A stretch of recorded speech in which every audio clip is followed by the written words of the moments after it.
السلام علیکم ورحمۃ اللہ وبرکاتہ۔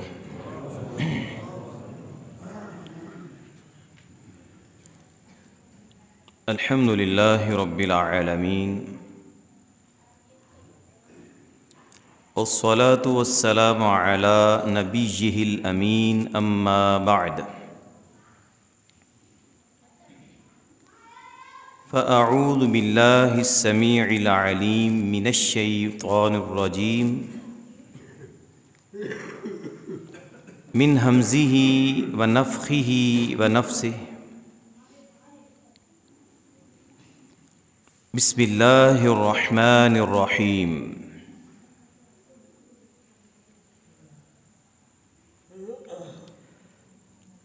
قال اللہ سبحانہ وتعالی فی کلامہ المجید: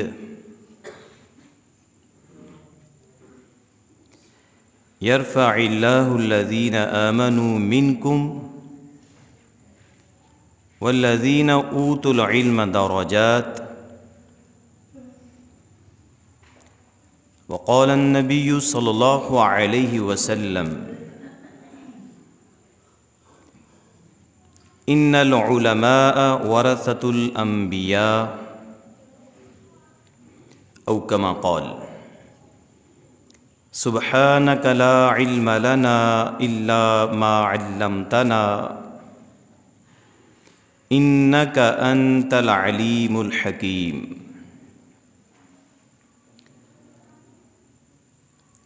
باب ما جاء فی فضل الیمن والشام۔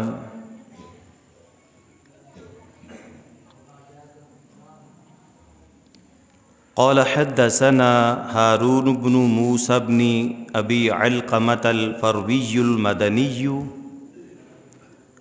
قال حدثني أبي عن هشام بن سعد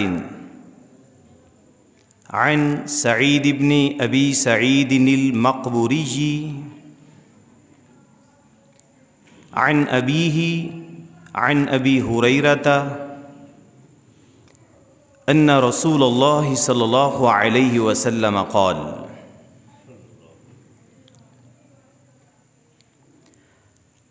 قد اذهب اللہ عنکم عبیۃ الجاہلیہ وفخرها بالآباء۔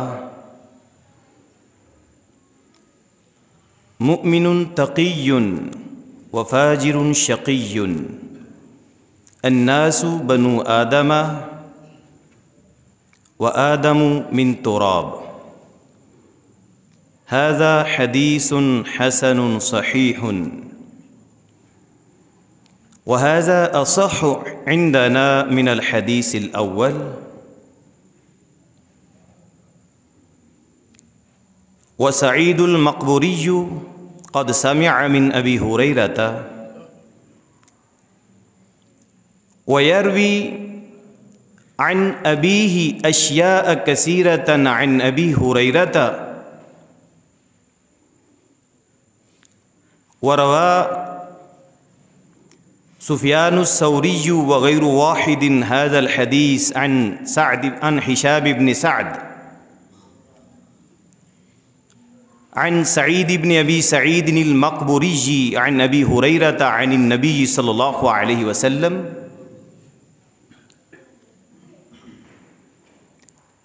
نحو حدیث ابی عامر عن ہشام بن سعد۔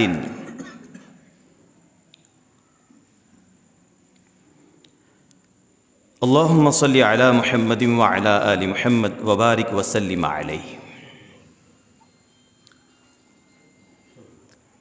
معزز بھائیو، اللہ رب العزت کا بہت بڑا احسان ہے، جس مالک مختار نے ہم سب کو ایسی عظیم مجلس میں بیٹھنے کی توفیق عطا فرمائی، جس مجلس والوں کو اللہ 4 انعامات سے نوازتے ہیں۔ صحیح مسلم کتاب الذکر والدعاء حدیث نمبر 6853 ہے۔ رسول اللہ صلی اللہ علیہ وسلم نے ارشاد فرمایا، مجتمع قوم فی بیت من بیوت اللہ، جب لوگ اللہ کے گھروں میں سے کسی گھر یعنی مسجد میں جمع ہوتے ہیں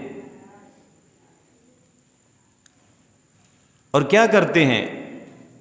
یتلون کتاب اللہ،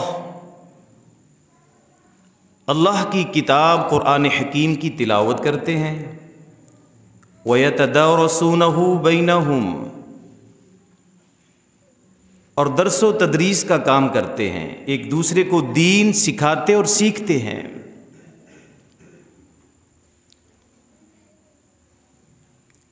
نزلت علیہم السکینہ، ان مجلس والوں پر اللہ سکون نازل فرماتے ہیں۔ وغشیتہم الرحمہ، اللہ کی رحمت ان کو ڈھانپ لیتی ہے۔ وحفتہم الملائکہ، تیسرا انعام جس مجلس میں آپ بیٹھے ہوئے ہیں یہ ملتا ہے کہ اللہ کے فرشتے اپنے پروں کی چھاؤں کر دیتے ہیں۔ اور چوتھا انعام، وذکرہم اللہ فی من عندہ، اللہ رب العزت فرشتوں کو خوش ہو کے بتاتے ہیں، فرشتوں کے سامنے ذکر کرتے ہیں کہ دیکھو فلاں مسجد میں میرے بندے میرا ذکر کر رہے ہیں، قرآن و حدیث کی مجلس سجا کے بیٹھے ہیں، دین سیکھ اور سکھا رہے ہیں۔ میرے معزز بھائیوں بزرگوں، یہ مجلس عام جلسوں سے ہٹ کر ہے، خالصتاً علمی مجلس ہے۔ یہ مت سوچئے گا کہ ہمیں سمجھ نہیں آ رہی، ہمارے اوپر سے باتیں گزرتی جا رہی ہیں، سمجھ نہ بھی آئے تو پھر بھی بیٹھے رہنا، کیونکہ مجلس بہت بابرکت ہے۔ آپ کا بیٹھنا ہی آپ کے لیے اجر و ثواب کا باعث بن جائے گا۔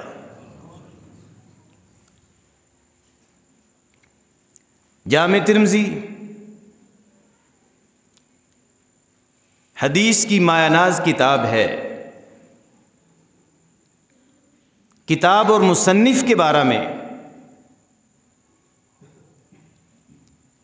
میرے انتہائی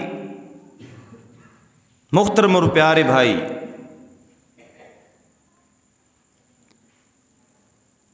بڑی ہی محبت کے ساتھ آپ کو امام ترمذی رحمہ اللہ کا تعارف کروا رہے تھے۔ خدمات محدثین بھی آپ نے بڑے ہی جامع انداز میں سماعت فرمائی۔ کچھ تعارف میرے شیخ ابراہیم بن بشیر الحسینوی حفظہ اللہ نے بھی کروایا۔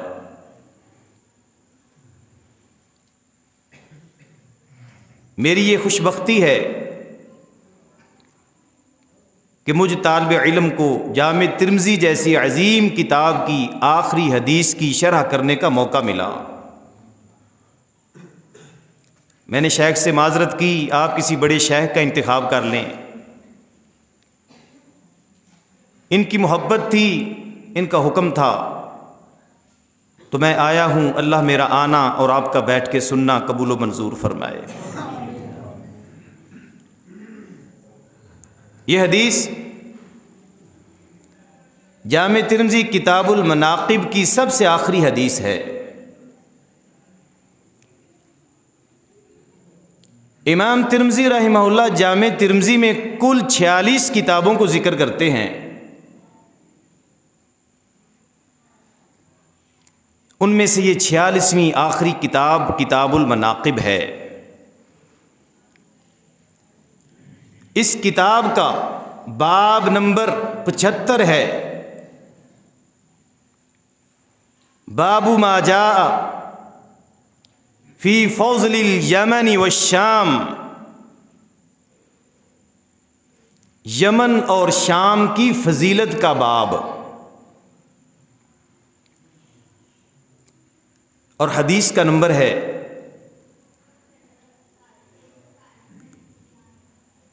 3956۔ جامع ترمذی کی شرح تحفۃ الاحوذی، اس کی ترقیم کے مطابق حدیث کا نمبر 3965 ہے۔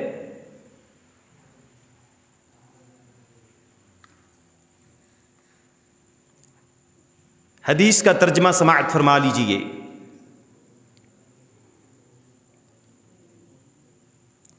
قال حدثنا هارون بن موسى بن ابی علقمۃ الفروی المدنی۔ امام ترمذی فرماتے ہیں ہمیں حدیث بیان کی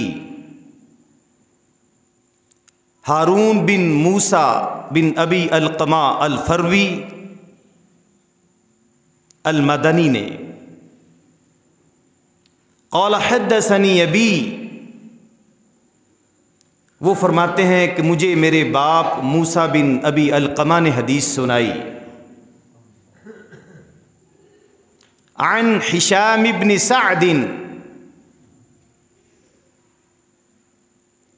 وہ ہشام بن سعد سے روایت کرتے ہیں۔ عن سعید،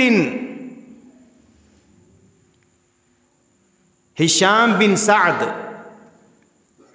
سعید سے روایت کرتے ہیں، اور سعید اپنے باپ ابو سعید کیسان سے روایت کرتے ہیں، اور ابو سعید کیسان اس حدیث کو سیدنا حضرت ابو ہریرہ رضی اللہ تعالی عنہ سے روایت کرتے ہیں، اور حضرت ابو ہریرہ رضی اللہ تعالی عنہ اس حدیث کو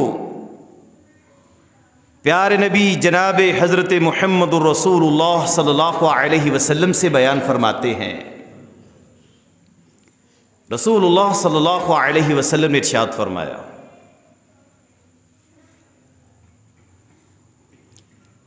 قد اذهب اللہ عنکم عبیۃ الجاہلیہ، اللہ تعالی نے تم سے جاہلیت کے تکبر، نخوت اور فخر کو ختم کر دیا ہے۔ وفخرها بالآباء، اور اپنے آباء و اجداد پر فخر کرنے اور اترانے سے روک دیا ہے۔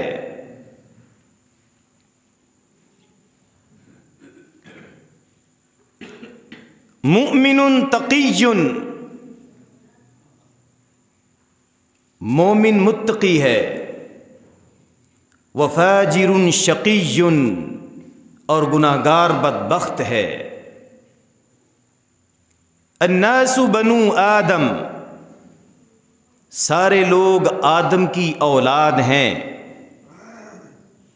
وآدم من تراب، اور آدم مٹی سے پیدا ہوئے تھے۔ یہ حدیث کے متن کا ترجمہ ہے۔ میرے معزز بھائیوں،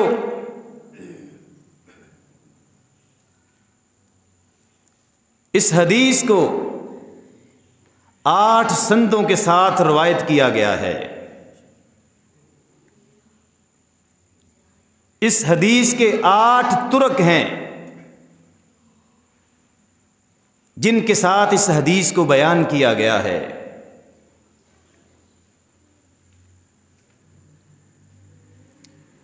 امام ابو نعیم اصفہانی نے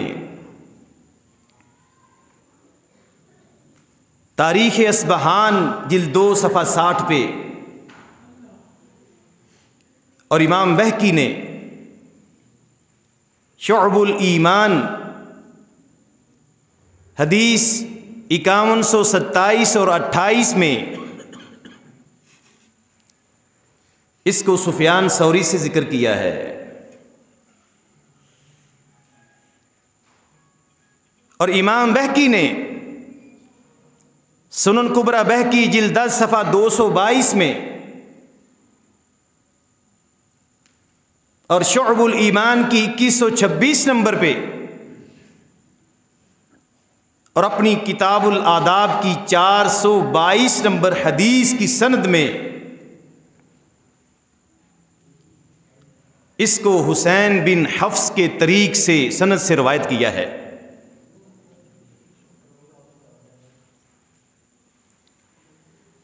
اور یہی حدیث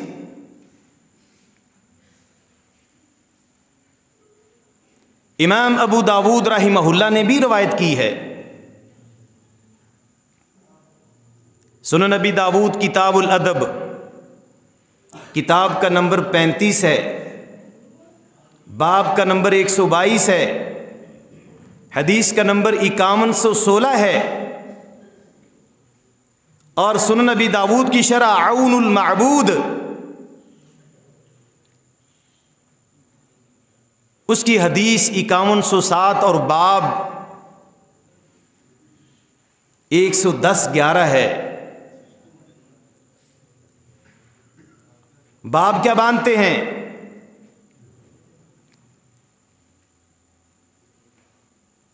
باب فی الافتخار فی الاحساب، باب التفاخر فی الاحساب،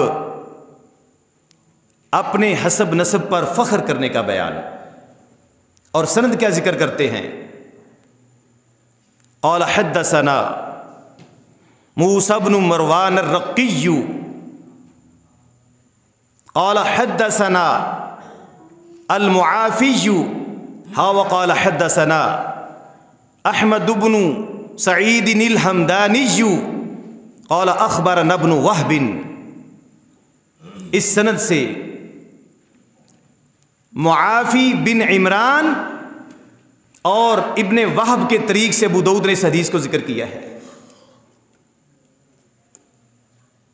اور امام طحاوی نے مشکل الآثار کی 3458 نمبر حدیث میں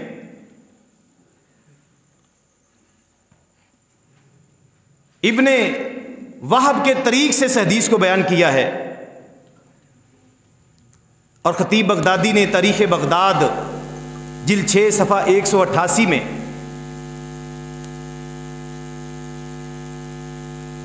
المعافی بن عمران کے طریق سے اس حدیث کو ذکر کیا ہے۔ جب ہم مزید اس میں غور و خوض کرتے ہیں تو اس حدیث کی ہمیں مزید سندیں بھی ملتی ہیں۔ خود جامع ترمذی کے اندر امام ترمذی رحمہ اللہ نے آخری سے پہلی حدیث جو 3955 نمبر حدیث ہے اس حدیث میں فرمایا قال حدثنا محمد بن بشار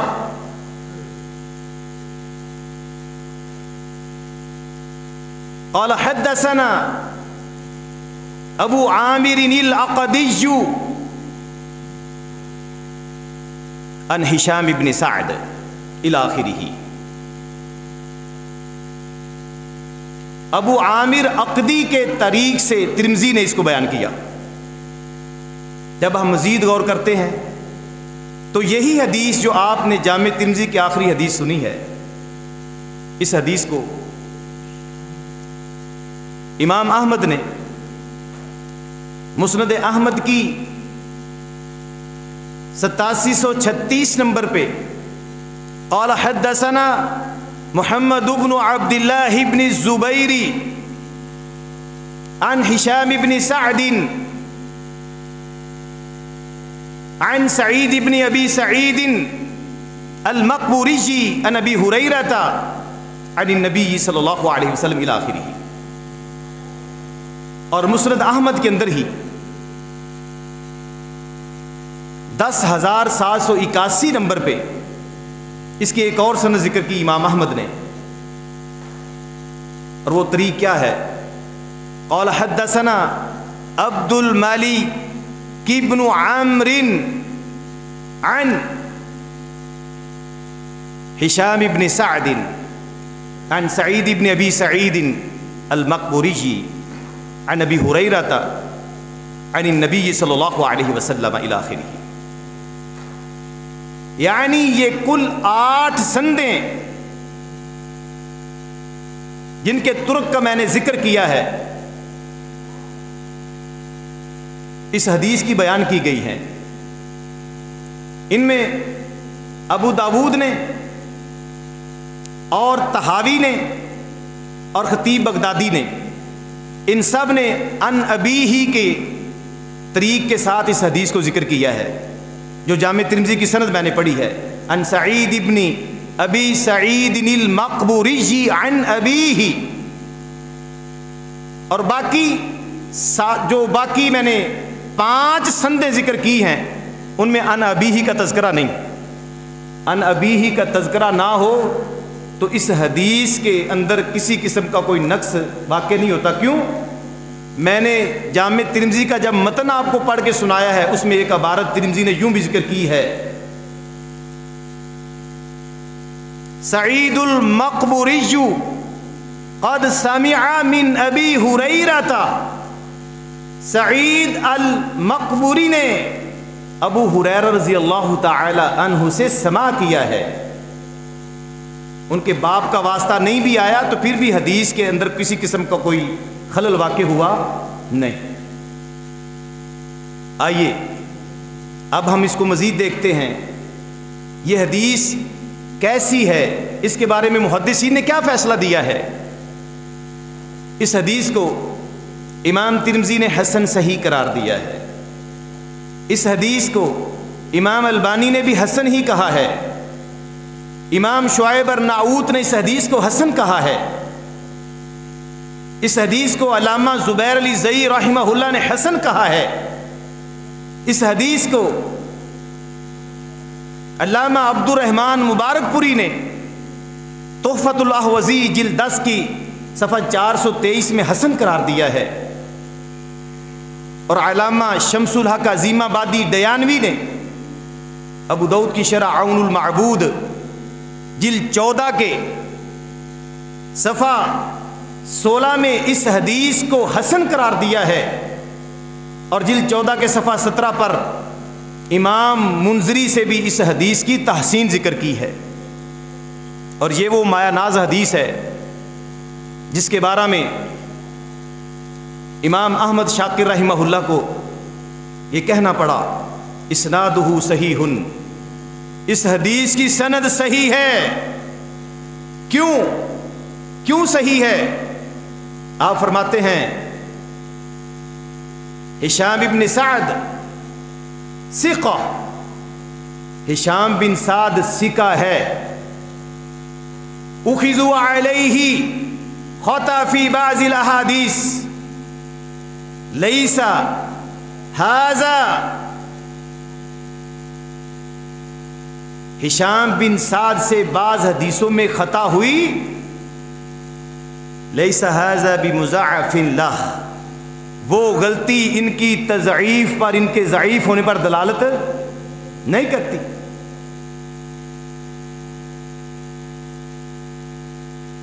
اور شیخ عبداللہ ضیاء اعظمی رحمہ اللہ انہوں نے اس حدیث کو الجامع الکامل فی الحدیث صحیح شامل، کتاب الادب العالی، کتاب کا نمبر 61، باب کا نمبر 41،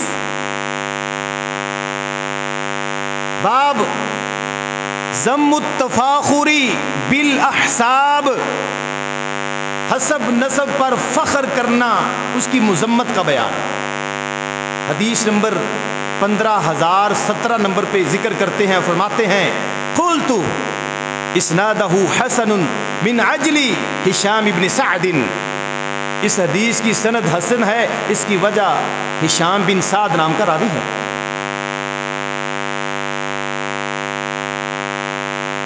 یختلف فیہ ان کان لہو مناکیر، اگر وہ منکر روایتیں بیان کرے تو پھر اس میں اختلاف کیا گیا ہے، اگر منکر بیان نہ کرے تو پھر اس میں کوئی اختلاف نہیں ہے۔ تو یہ تو اس کی سند کے بارے میں بحث تھی۔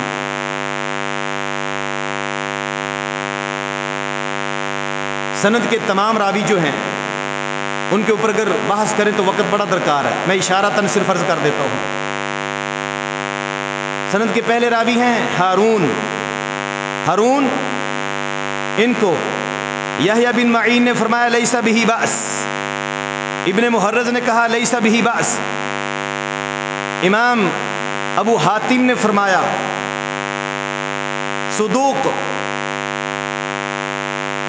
ابن حجر نے لیس بہ بأس لکھا، اور دیگر محدثین نے ان کو ثقہ کہا، صدوق کہا، اور امام ذہبی نے الکاشف جلد 2 کے صفحہ 231 پر ان کو صدوق لکھا۔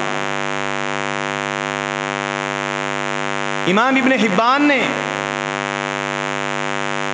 اپنی کتاب الثقات جلد 9 کے صفحہ نمبر 241 پر ان کو تبع تابعین میں شمار کیا ہے۔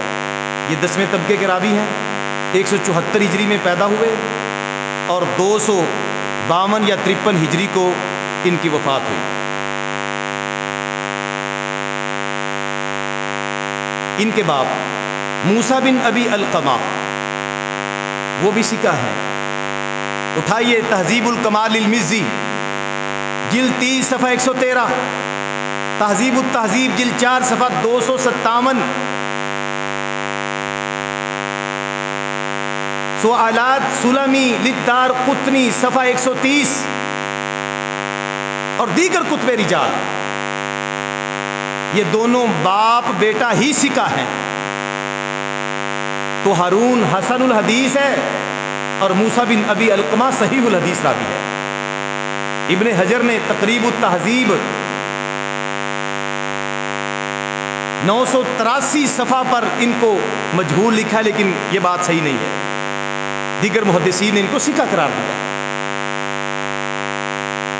حدیث کی سند کے تیسرے راوی ہشام بن سعد ہیں، ان کے بارے میں علماء مختلف ہیں، کسی نے ان کی جرح کی ہے، کسی نے ان کی توثیق کی ہے۔ یحییٰ بن سعید القطان کے بارے میں امام احمد بن حنبل فرماتے ہیں کان یحییٰ لا یروی عنہ لا یحدث عن ہشام بن سعد، یحییٰ بن سعید ان سے روایت بھی نہیں کرتے تھے، ان سے حدیث بھی بیان نہیں کیا کرتے تھے، اور دیگر محدثین نے بھی ان پر جرح کی ہے، لیکن بعض محدثین نے ان کی توثیق بھی کی، جیسے ابن ابی خیثمہ نے ان کو هو صالح لیس بمتروک الحدیث قرار دیا ہے، ساجی نے ان کو ثقہ قرار دیا ہے، اجلی نے ان کو ثقہ قرار دیا ہے، اور بھی محدثین نے ان کی توثیق فرمائی ہے۔ تو ان کے بارے میں شیخ احمد شاکر رحمہ اللہ کا مسند احمد جلد 6 صفحہ 588، مطبوعہ دار الحدیث مصر، اس کے اندر انہوں نے یہ فیصلہ دیا ہے کہ ہشام بن سعد جو ہے وہ ثقہ راوی ہے، اور ان کو شیخ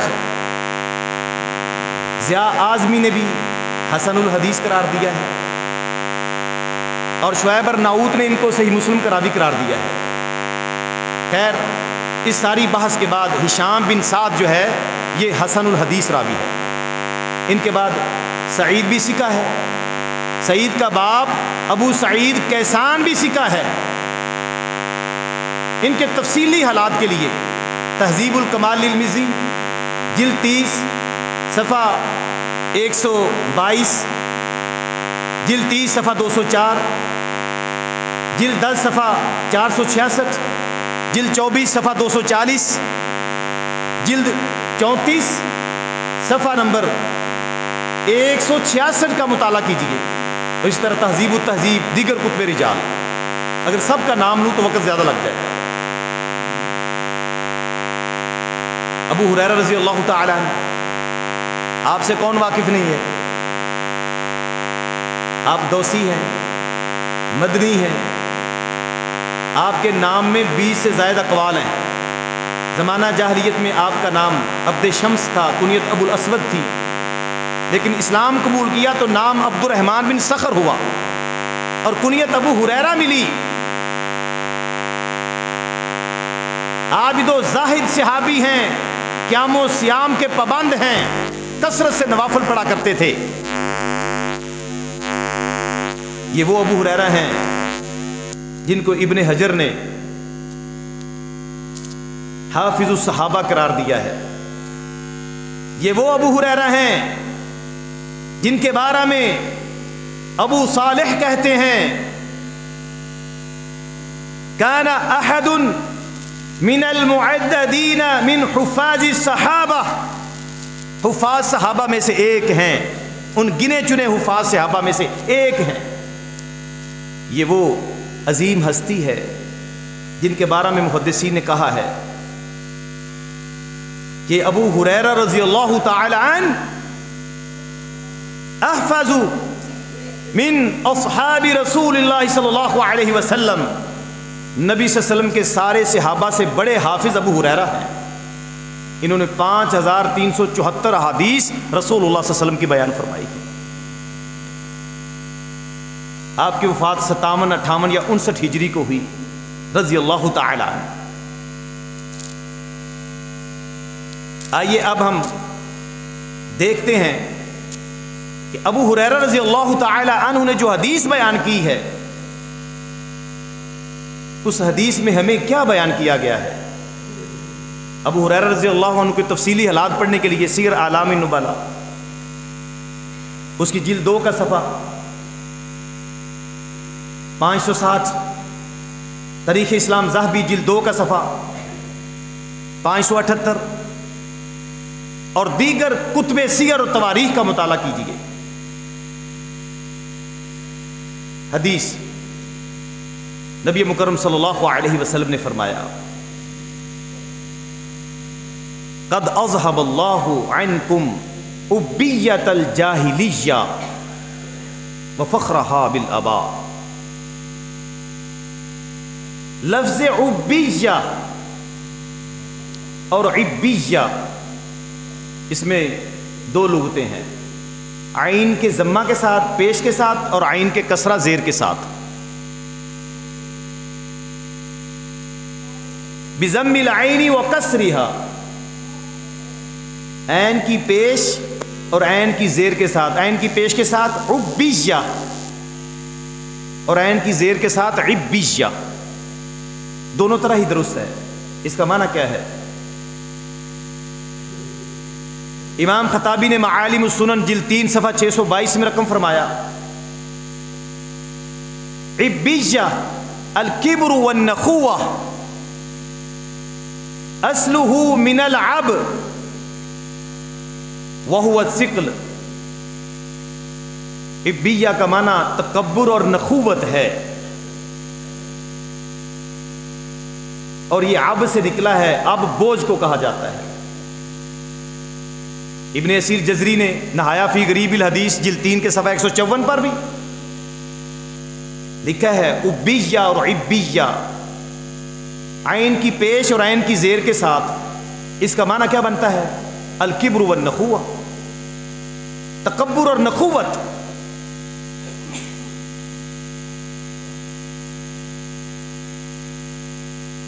اور علامہ زمخشری کی کتاب الفائق اس کی جلد 2 کا صفحہ 384 پڑھیے،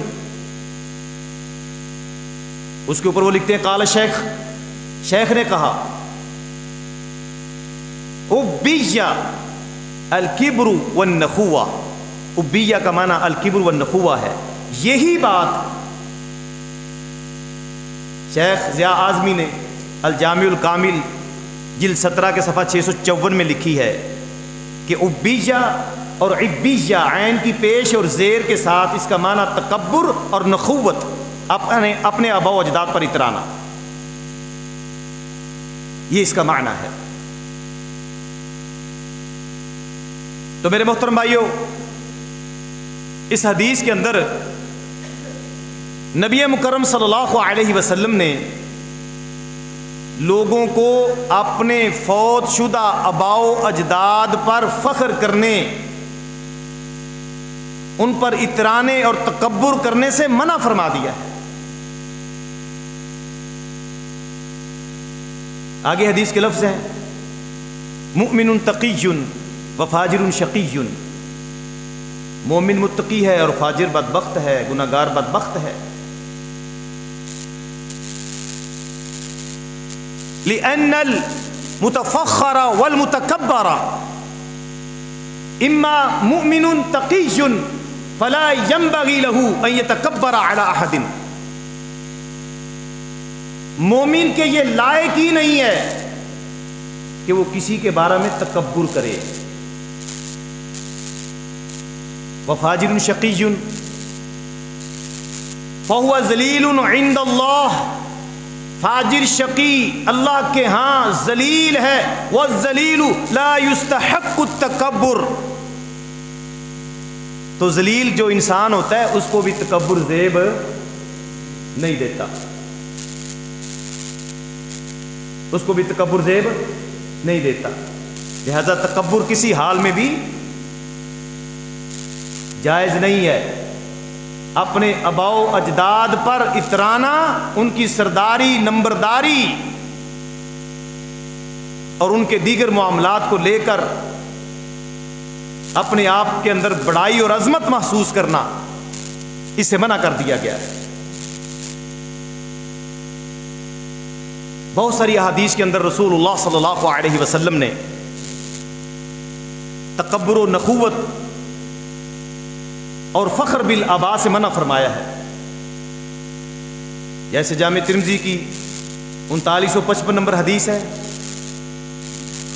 اس کے اندر رسول اللہ صلی اللہ علیہ وسلم نے ارشاد فرمایا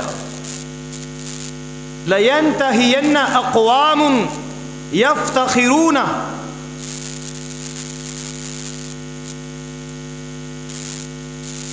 بِآبَائِهِمُ الَّذِينَ مَاتُوا، لوگوں کو اپنے فوت شدہ آباء و اجداد پر فخر کرنے سے باز آ جانا چاہیے۔ کیوں؟ آگے سنیے، نبی مکرم صلی اللہ علیہ وسلم نے ارشاد فرمایا، آپ فرماتے ہیں وَوَالَّذِي نَفْسِي بِيَدِهِ لَيَكُونُنَّ أَهْوَنَ عَلَى اللَّهِ من الجوع للذی یدہدہ الخراء بانفہ، اس ذات کی قسم جس کے قبضہ میں میری جان ہے، اپنے آباء و اجداد پر فخر کرنے والا شخص سن لے، اس ذات کی قسم جس کے قبضہ میں میری جان ہے، اپنے آباء و اجداد پر فخر کرنے والا شخص اللہ کے ہاں اس گبریلے گوبر کی گولی بنانے والے کیڑے سے بھی زیادہ حقیر ہے جو گندگی اور گوبر کی اپنی ناک کے ساتھ گولی بناتا ہے۔ وہ شخص اللہ کے ہاں اتنا حقیر اور ذلیل ہے جو اپنے آباء و اجداد پر فخر کرتا ہے۔ مسند طیالسی، امام سلیمان بن داؤد الطیالسی، ان کی کتاب مسند طیالسی حدیث 2804 پڑھیے، مسند احمد کی 2739 پڑھیے، صحیح ابن حبان کی 5775 پڑھیے، موارد الزمان کی 1943 پڑھیے۔ حضرت عبداللہ بن عباس رضی اللہ تعالیٰ عنہما کی حدیث ہے، عن ابن عباس ان رسول اللہ صلی اللہ علیہ وسلم قال لا يفخروا بآبائهم الذين ماتوا في الجاہلیہ، اپنے ان آباء و اجداد پر فخر مت کرو جو جاہلیت میں مر گئے۔ کیوں؟ لَيَكُونُنَّ أَخْوَنَ عَلَى اللَّهِ، کیونکہ وہ اللہ کے ہاں اس گبریلے کیڑے سے بھی زیادہ ذلیل ہیں جو گوبر کی گولی اپنی ناک سے تیار کرتا ہے، ناک کے ذریعے گوبر کی گولی بناتا ہے، اس سے بھی زیادہ حقیر ہے اللہ کی نظر میں، اللہ کے ہاں۔ کون؟ جو زمانہ جاہلیت میں فوت ہو جانے والے اپنے آباء و اجداد پر فخر جتاتے ہیں، اتراتے ہیں، تکبر و نخوت ان کے اندر موجود ہوتی ہے، اپنے آپ کو بڑا چودھری سمجھتے ہیں، دوسروں کو اپنے آپ سے کم سمجھتے ہیں۔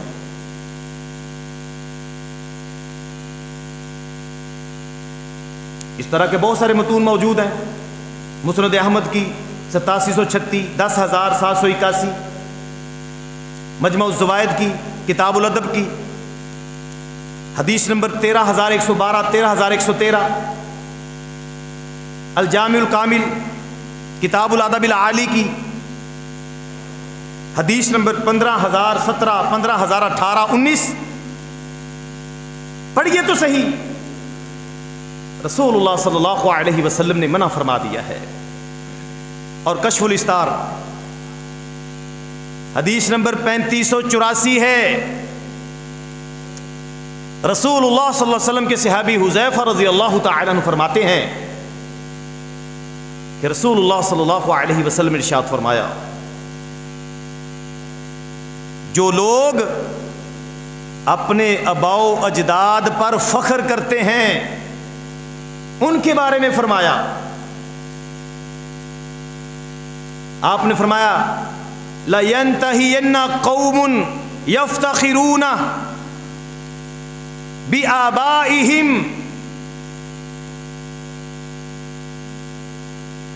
وہ لوگ اس حرکت سے باز آ جائیں جو اپنے آباء و اجداد پر فخر کرتے ہیں۔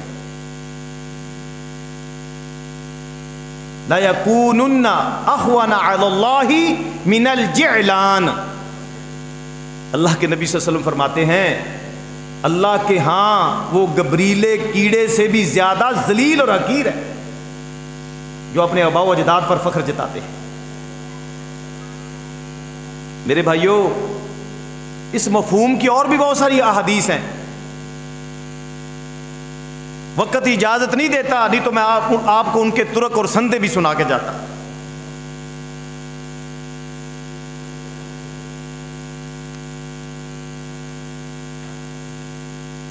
ایک اور حدیث بھی سنیے، مجمع الزوائد کی 13113 نمبر حدیث ہے، مسند احمد کی 17213، 17178۔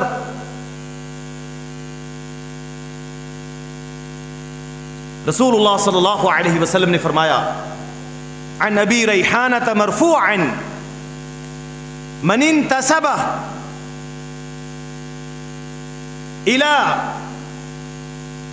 9 آباء کفار، جس نے اپنے کافر 9 آباء و اجداد کی طرف اپنے آپ کو منسوب کیا،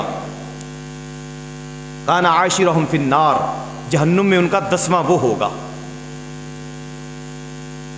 الجامع الکامل اٹھا لیں، کتاب الادب العالی پڑھیں، حدیث 15019، مسند عبد بن حمید کی 179 حدیث، اور مسند احمد کی 21178 نمبر حدیث پڑھ کے دیکھیے، عن ابی بن کعب رضی اللہ تعالی عنہ قال انتسب رجلان على عهد رسول الله صلی اللہ علیہ وسلم فقال احدهما انا فلان ابن فلان فمن انت لا ام لك۔ ابی بن کعب کہتے ہیں کہ رسول اللہ صلی اللہ علیہ وسلم کے زمانہ میں، یہ حدیث ذرا توجہ سے سننا، رسول اللہ صلی اللہ علیہ وسلم کے زمانہ میں 2 آدمیوں نے اپنے آپ کو اپنے آباء و اجداد کی طرف منسوب کیا۔ ان میں سے ایک کہنے لگا میں فلاں بن فلاں ہوں، فلاں اور فلاں کا بیٹا ہوں۔ تو کون ہے؟ تیری تو ماں ہی کوئی نہیں۔ رسول اللہ صلی اللہ علیہ وسلم کو پتہ چلا تو آپ نے فرمایا انتصب رجلان علی عہد موسیٰ علیہ السلام، 2 آدمیوں نے موسیٰ نبی کے زمانہ میں بھی ایسے ہی فخر جتلایا تھا۔ فقال احدهما انا فلان ابن فلان فمن انت لا ام لك، حتی عد 9۔ ایک شخص نے اپنے 9 باپ دادے کے نام ذکر کر کے کہا میں فلاں فلاں فلاں فلاں کا بیٹا ہوں۔ تو کون ہے؟ تیری تو ماں کا بھی کوئی پتہ نہیں۔ دوسرا بولا اس نے کہا انا فلان ابن فلان ابن الاسلام، میں فلاں کا بیٹا فلاں کا بیٹا اور اسلام کا بیٹا ہوں۔ فأوحى اللہ الی موسیٰ علیہ السلام، اللہ نے موسیٰ علیہ السلام کی طرف وحی بھیجی اور فرمایا میرے نبی ان دو آدمیوں کو کہہ دو جنہوں نے اپنے آپ کو اپنے آباء و اجداد کی طرف منسوب کیا ہے، جس نے اپنے آپ کو 9 باپ دادوں کی طرف منسوب کیا ہے، اس کو کہو ایھا المنتسب الی 9 آباء، اپنے آپ کو 9 آباء و اجداد کی طرف منسوب کرنے والے سن، فی النار وانت عاشرہم، تیرے وہ 9 کے 9 آباء و اجداد جہنم کا ایندھن ہے، تو ان کا 10واں جہنم میں جا رہا ہے۔ اور میرے نبی موسیٰ اس کو کہیے جس نے اپنے آپ کو فلاں کا بیٹا اور اسلام کا بیٹا کہا ہے، ایھا المنتسب، فلاں فلاں کی طرف تو نے اپنے آپ کو 2 لوگوں کی طرف منسوب کیا ہے اور اسلام کی طرف منسوب کیا ہے، فی الجنہ، وہ دونوں بھی جنتی ہیں، فانت ثالثہما، تو ان کا تیسرا ہوگا جنت کے اندر۔ تو اس حدیث نے ہمیں کیا سبق دیا؟ اس حدیث نے ہمیں یہ سبق دیا کہ اپنے آباء و اجداد پر اترانا نہیں۔ جب ہم ان ساری حدیثوں کو جمع کرتے ہیں تو فقہ الحدیث کیا سامنے آتی ہے؟ میرے بھائیوں،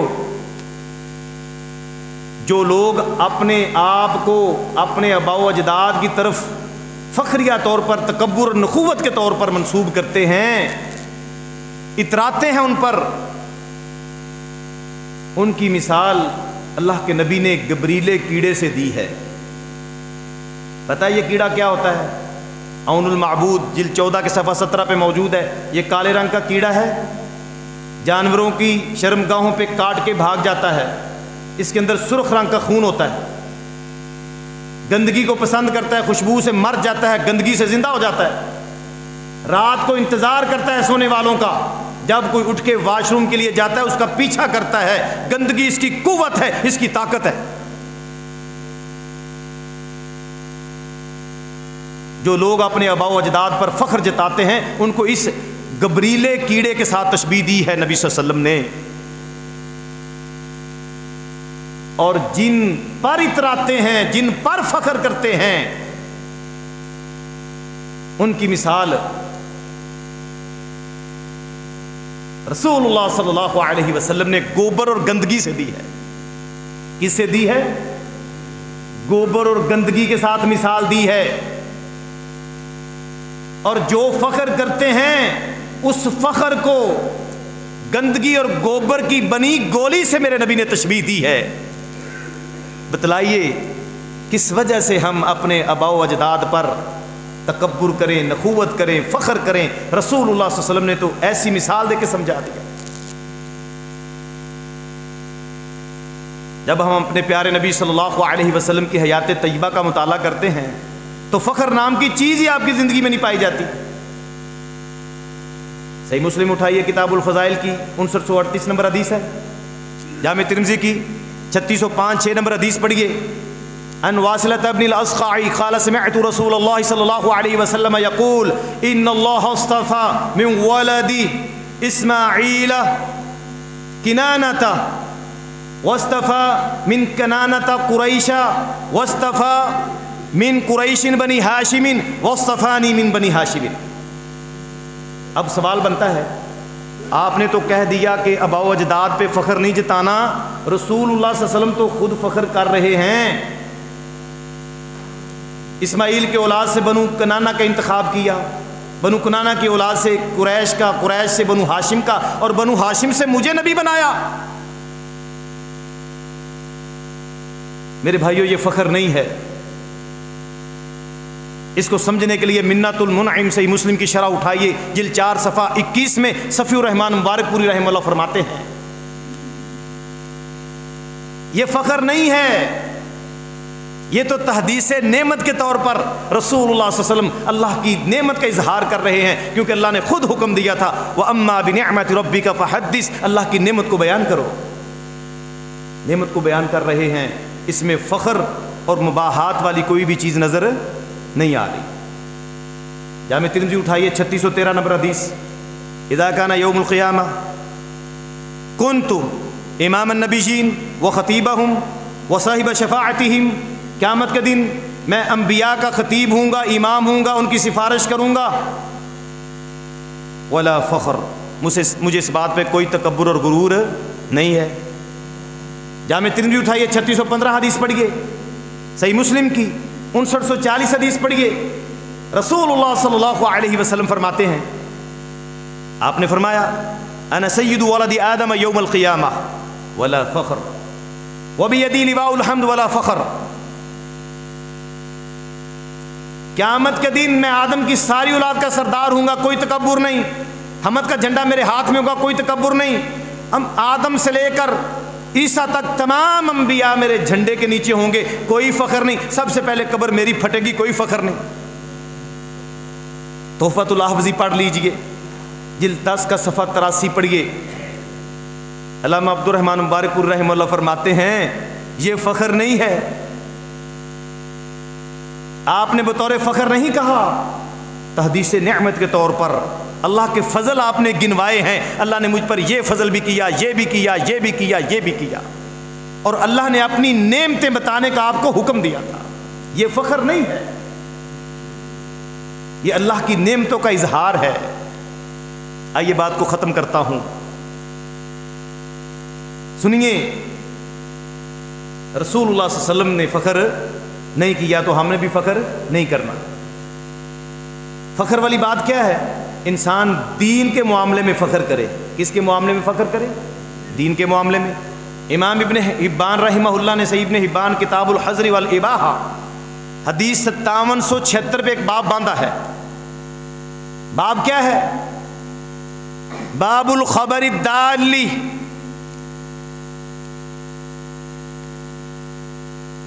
علی المرء، اس بات کا بیان، اس شخص کی خبر پر دلالت کا بیان، کس شخص کی؟ جو شخص کیا کرتا ہے؟ جاہلیت کے اپنے آباء و اجداد پر فخر جتاتا ہے، اس کا بیان۔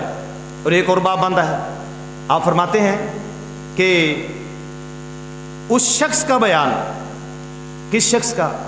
جو اس لیے فخر کرتا ہے بالکرام، عزت حاصل کرنے کے لیے فخر جتاتا ہے، عزت حاصل کرنے کے لیے کیا کرتا ہے؟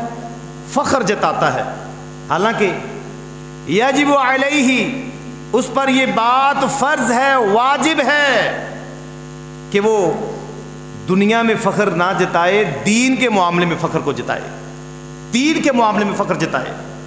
جیسے میرے شیخ فرما رہے تھے، ہمارے اس گاؤں کے بڑے بڑے شیوخ الحدیث فلاں مدرسے میں پڑھایا، فلاں جگہ پڑھایا، فلاں محدث، فلاں محدث، فلاں محدث، دین کے معاملے میں بات کر رہے تھے۔ دین کے معاملے میں، دینی خوبیوں کے معاملے میں تفاخر جائز ہے، دنیاوی معاملے میں تفاخر جو ہے وہ اس کا جواز حدیث سے ملتا نہیں۔ صحیح بخاری اٹھائیں، کتاب الانبیاء کی 3353، 3374، 3383، کتاب المناقب کی 3490، کتاب التفسیر کی 4699، صحیح مسلم کی 6161، کتاب الفضائل، جامع ترمذی کتاب التفسیر کی 3116، اور صحیح ابن حبان کی 5774 حدیث پڑھیے۔ نبی مکرم صلی اللہ علیہ وسلم نے ارشاد فرمایا الکریم ابن الکریم ابن الکریم ابن الکریم،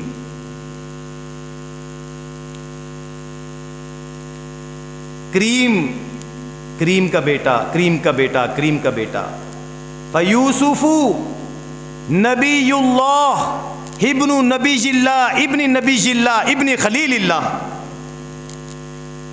دیکھیں نا، دین کے معاملے میں، دین کے معاملے میں افتخار کی مثال میں نے پیش کر دی ہے۔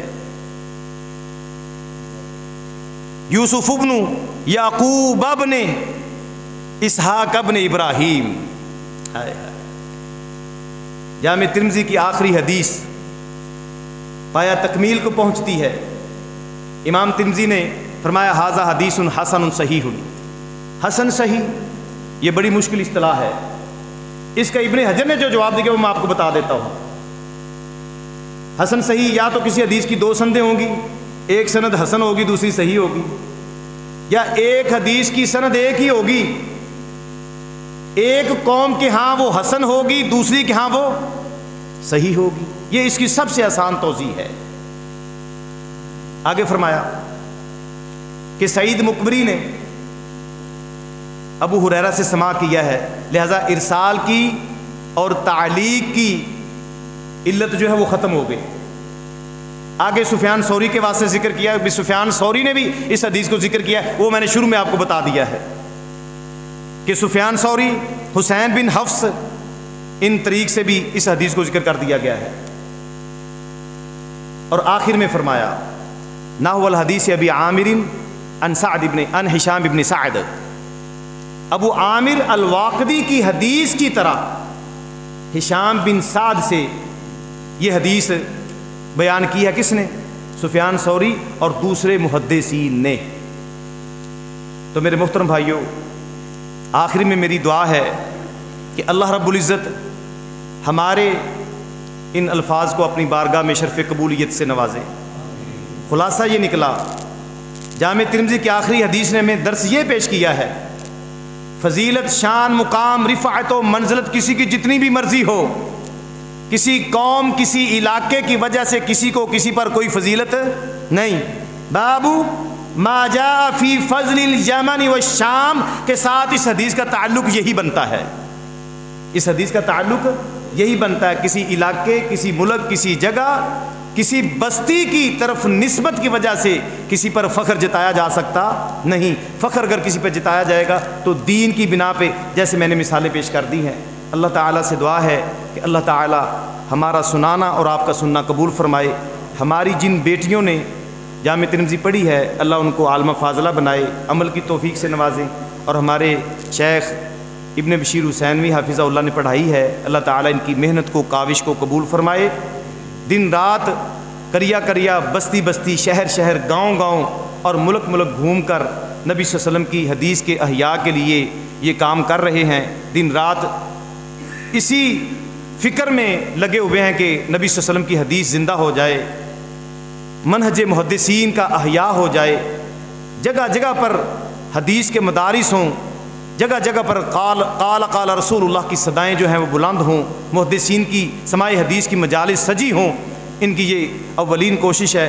میں دعا کرتا ہوں کہ اللہ رب العزت ان کی اس کوشش کو بارآور فرمائے اور ہمارے جیسے طالب علموں کو ان کا بازو بن کے ان کے شانہ بشانہ کام کرنے کی توفیق عطا فرمائے۔ ہم سے جو ہو سکے اللہ تعالیٰ خالصتاً لوجہ اللہ ان کی خدمت پر ہمیں معمور فرمائے۔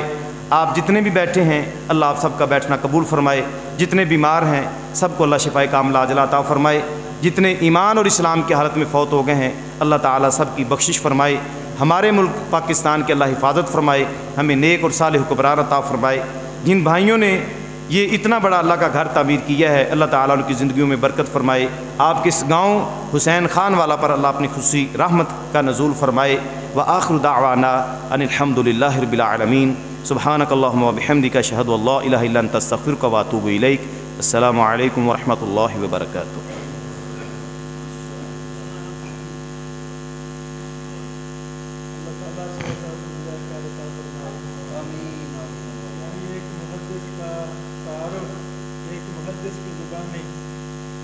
اس طرح ہمارے محدثین ہوا کرتے تھے۔ مبارک ہو اللہ تعالیٰ نے ہمیں اس شخص کی گفتگو سننے کا موقع دیا ہے۔